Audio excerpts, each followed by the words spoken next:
Hello, and welcome to another one of our exhilarating recurring segments on the Breaking Through in Cybersecurity Marketing podcast. This is CMO Confidential. I'm one of your hosts, Gianna Whitver, here with my amazing co-host, Charles Gold. And today we have a very exciting guest. We have Danny Miller.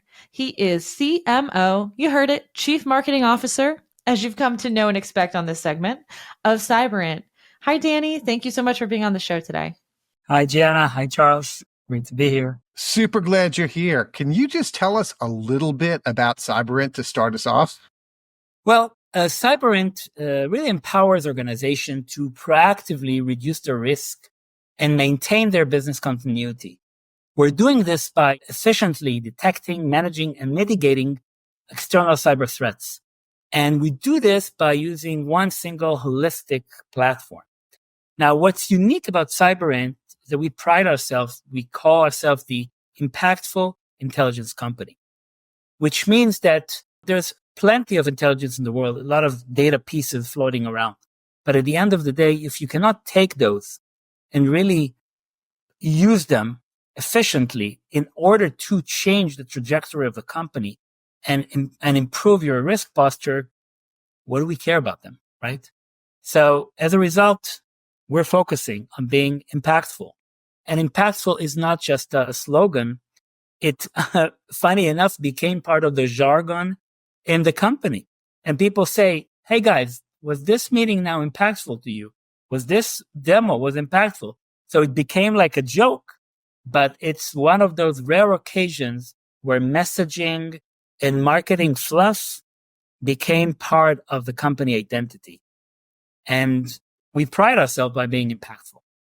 And I think if you want to understand what CyberInt is all about, and I can talk about the platform and dark web monitoring and attack surface management and digital risk protection. But if you really want to know what we do, it's impactful intelligence.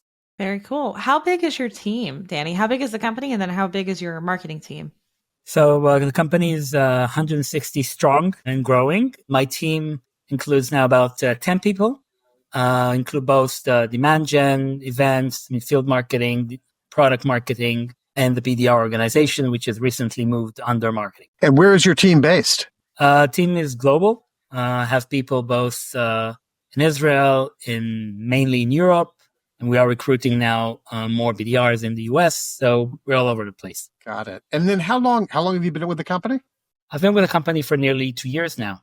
Time's flying when you think about it. It happens. So why do you love it? Why do you love being at CyberInt? CyberInt is a very special place. To begin with, the atmosphere is really unique. People are very, very friendly and warm and professional. So it's a unique combination of a lot of cybersecurity expertise. And I've been around to really know when we have this expertise, we have very, very strong people in the company. And on the other hand, there is really a can-do attitude. People are very positive, very optimistic, kind of working hard and really believe in what we do. And one of the testaments to that is really the feedback that we get from customers and prospects that are impressed by the company and by the team, even during the POC process. They kind of say like, wow, you guys, you bring so much value, even in the POC phase. So it's really, it's a very, very exciting place to work with. Things are happening all the time. We are a startup. So days are running and people are all over the place. But this is a really great environment to be in. That's exciting. And it harkens back to that old phrase that we all know, which is if you don't have a product that people want, it'll be very hard to market it. So it warms a marketer's heart. It warms the head of marketing's heart when you are at a company where people actually like the product and they like it so much that they talk about it during the POC phase. So that's great. It's such a drag when people don't like the product and you're trying to market it. I've worked at that company. I don't work at that company now, but I have definitely worked at that company. And let's talk about you, Danny. How did you come to be at CyberInt? How did you come to get into cyber? What was your path to becoming a CMO? I've been in marketing, I would say, most of my professional career. My background is in behavioral sciences and psychology. And I always loved the connection between the technology and people. I knew that if I needed to count myself to uncoding, probably not the right move. So I've been doing some corporate training and involved in some distance learning and stuff like this. and then naturally switched to marketing. And ever since have been in this space. I had my fair share of working in some corporate America, large companies, and then eventually felt like, well, I really like the smaller kind of hyper organization where you actually are an individual that make a difference and you can really move the needle. And that's what's driving me every day. Now, let me ask you this. What do you love and what do you hate about being a CMO? Okay, tough question. It's almost the same answer. I love that there is a lot of very different things that are happening every day. And, we can talk about like a regular day of a CMO, from a strategy discussion with the CEO to discussion with management on strategy and where marketing should be heading, to packing boxes for giveaway that we want to do, or looking at the 3-star Michelin restaurant menu just to see if it's good enough for a potential CISO dinner, talking to a PR agency, trying to explain to them what we do, and usually they don't get it, etc., etc. So this is what I love about being a CMO. Always have the design and artistic aspect. You get to, choose a visual, a color, to have an opinion on things that don't really matter unless people eventually see them. And then they say, yeah, it looks good. I don't know what you did. So this is all the fun part of CMO. The sad part of CMO, other than the fact that everyone's really asking where are my leads, is that wait, people ask you about leads? That happens to you? People ask about leads? They don't ask me about leads. Occasionally. Okay. For you. Okay. Got it. Occasionally. I think the downside of the CMO is that you're really dealing with so many things that are very, very different in nature. And if you used to be a one-man show and used to do all the things hands-on and really control all the pieces, at some point in time, you're at a position where you can no longer be the smartest person in the room, right? So you need to give it up, some of your, expertise, to other people. And I said, this is not the fun part of the CMO. Danny, you mentioned a lot of fun and or frustrating things, which was, it's so hilarious that you said checking a 3-star Michelin restaurant to make sure that it's worth it for CISOs. That made me laugh quite a bit. You said packing swag bags, checking restaurants, talking to a PR team, doing a strategy session with the CEO. Is this all stuff you did today? Maybe walk us through one of your days this week and explain end to end what you did. I mean, I can open my calendar, but today really started with my one-on-one with my CEO, where we went over the weekly report that I sent on Sunday night. We went over it's the end of the quarter, so we kind of looked at what was the yield in terms of the leads and the different sources that they came through, and where are the opportunities and how much marketing has contributed to the success of Q1. Then I had strategy discussion with our growth team. We talked about ABM. We looked at spending. We walked one by one over the pieces of the ABM strategy. We identified some gaps. We allocated some money back and forth. Then we really had a packing day because we are about to ship a very, very cool swag kit to our customers, which we care a lot about them. What's in the kit? We got to hear. We're marketers. What's in there? I wish I would show you a picture, but part of the complexity of being a marketeer is that they like complicated things. So I actually worked with some vendors that I know from previous work, and we created like a custom box, which has an unboxing experience. So in this box, we have a jug people can for drinks with the nice logo. We have like a setup to put your holder, to put your mobile phone that actually charges. We have a notebook. We have a place to put your laptop, like in a nice angle. And all these things come with like an unboxing experience. And like, it's about a shoebox size, opens up, all printed, very cool. Paper can be recycled, whatever you want.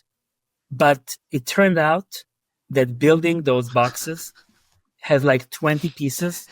We actually had a line of 10 people working and building the boxes. It was a nightmare. And everyone's coming to me like, we didn't know it's going to be so much work. And although I like the idea of doing this swag kits, we're not going to do it again because it was like such a drag. And we needed really a lot of labor. R&D came, products came, sales came, everyone chipped in. Again, we're a team. And then we have, a pile, like a mountain of boxes going to be shipped tomorrow to all parts of the globe. Wow. So that was just half day.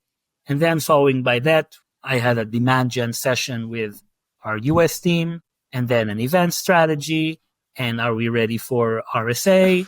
And what kind of events are we going to do? Side events. And to top of the day, I have you guys.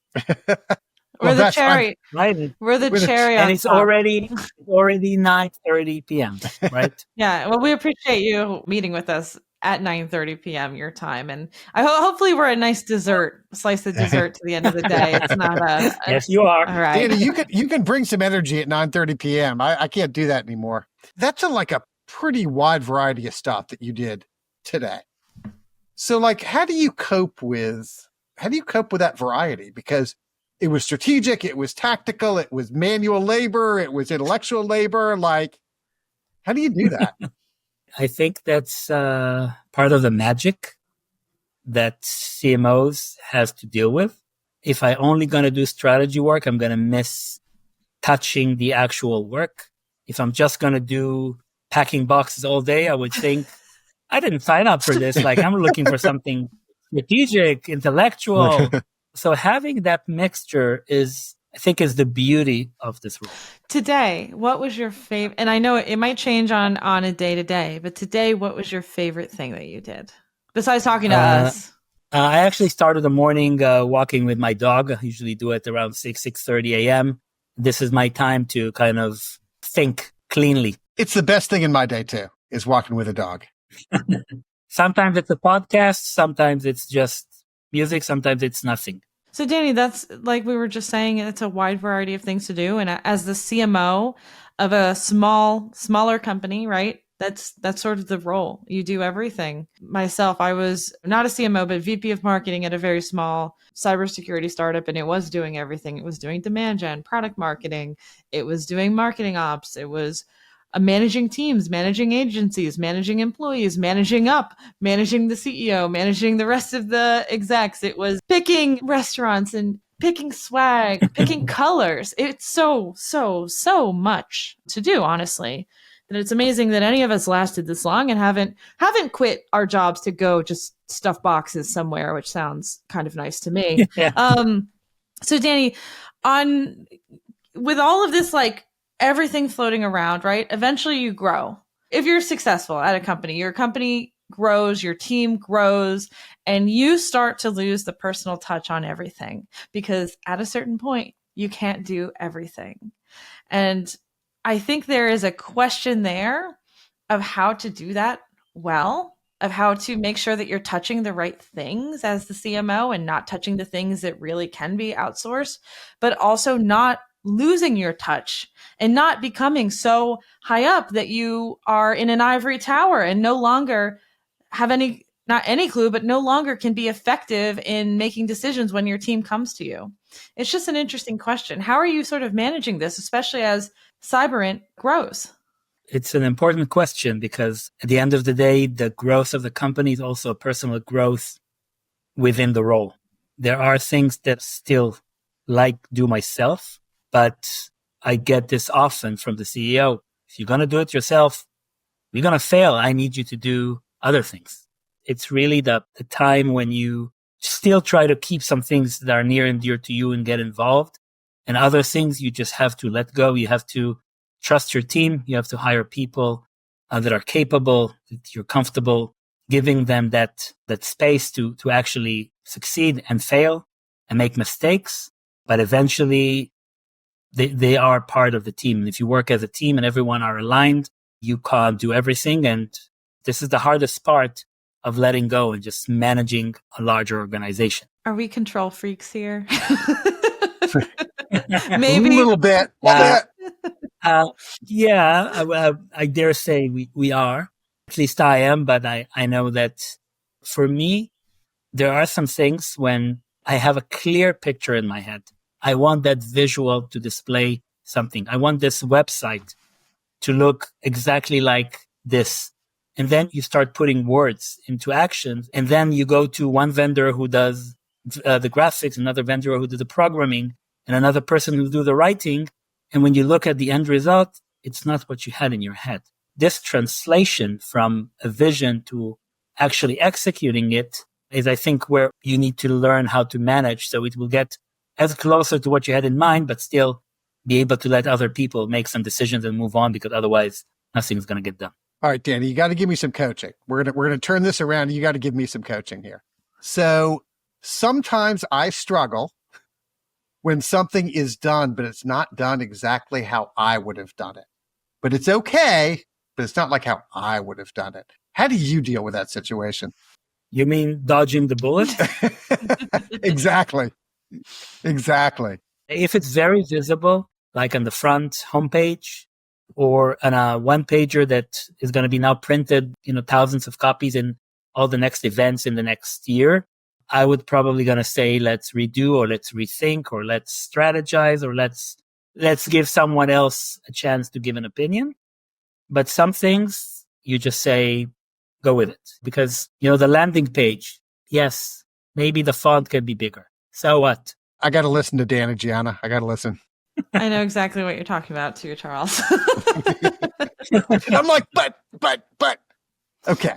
So I have one more question for you. Sometimes communicating with the CEO or the board or other execs is tough, right? So you have all these priorities. We just talked about your day. There's lots of things going on. How do you communicate with your CEO and the other execs to make sure they're up to speed at the right level, but not in all of the depths or making their eyes glaze over?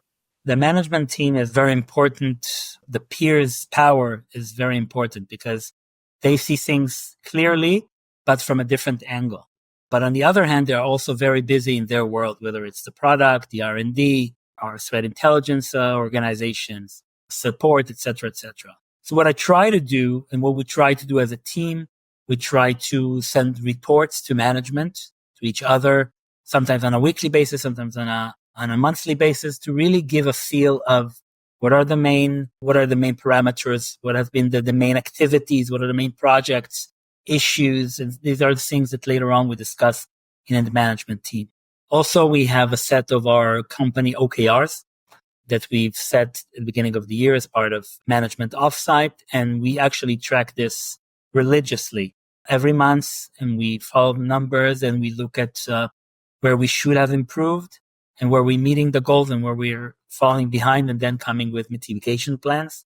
And again, this is the part where you really have peers, everyone with enough experience, everyone being around, and their point of views are very relevant, very interesting for me to listen to. Danny, you don't have other people giving you opinions and input on how things are supposed to work, do you? No, they always say that the green is not green. Yeah.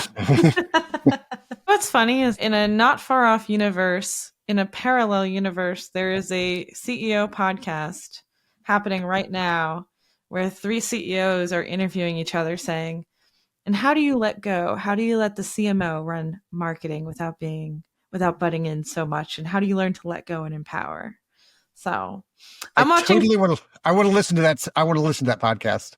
Yeah, I'm watching 3 Body Problem on Netflix, so I've got like universes on the mind. With my CEO, we learn to do it together. There are some areas where it's a bit more tight, and we're doing more frequent reviews because this is where the big spenders, whether these are the events, the advertising, which hundreds of thousands of dollars can go with a blink of an eye. And there's some other areas where I have more freedom and I report, but I kind of get more leverage, whether it's the analyst, the PR, collateral, stuff like this, which is really more, I would say, mundane in essence, but it's still very important. Like you have your areas of interest, your CEO, I'm sure, has their areas of interest, and those are where they're going to dig in because they're human too. Where are my leads? I don't know what he's talking about, but okay. No, but in the words of the CEO, it's not about leads. Actually, also our sales leaders, they don't care about leads. Where are the opportunities? Oh, absolutely. Leads are 10 or 15 years ago. We're all about the SQLs and the pipeline contribution. Mm-hmm. Exactly. All right. How did you contribute to my pipeline? Why my Q1 looks like this and not the other way around? So, but that makes sense because at least it's easier to measure. The only problem is that marketing do not influence all the way down to the opportunity. marketing eventually influenced this a lead warming up, turning into an SQL, a sales qualified lead that handed over to a sales organization. And this is where we can still work on reputation and warming up and getting the awards and being out there, but we're no longer controlling the tactical part of the sale. That's also the part where you give and take with the sales organization. And it's from the customer perspective, or prospect to a customer, it's one journey. They don't care that you started from an ABM, moved into a conversion, BDR talked to you, then you spoke to a sales guy, pre-sale engineer, and then procurement. For there, it's a one journey, but in the organization, you switch many hands. And until we master this to perfection, I think this is the point where the company is really mature. When the prospect turning to become customer does not feel that there is like a hot potato, but rather through a very cohesive journey of exposure, education, and then a quote, then can we get your PO? Perfect. So Gianna, what do you think? I think we should play a fun game. I think we should play our game. Danny, are you ready? Yes. He doesn't seem sure. Ready or not? It sounds a bit frightening, but yes. All right, Danny, here's the game. It's very easy. You're going to pick a number between 1 and 21. And that number corresponds to a random question that I'm going to read to you. You can either choose to answer the question, or you can pass and we'll give you a different question. Sound good? Okay. So Yeah. Pick a number. 15. 15. What is the best piece of advice you've ever been given that you didn't take? Okay. Tough one, but I was given a very important piece of advice. Stay longer in companies. Do not leave when you think it's like over, even things are tough and you're not sure and all that. Stay the course. And in several companies that I did not stay the course, they ended up exiting and I was not part of that. So it was very painful. Totally relate to that. But still, you've had an amazing career and you've learned lots of things. You've made lots of contributions despite ignoring that advice. That's true. I'd say it's a journey. You need to be in the right place at the right time. Sometimes it's working, sometimes it's not. But if you can stay the course, I think this is an advice I think I can give others to try and follow. I think that's really good. It's awesome.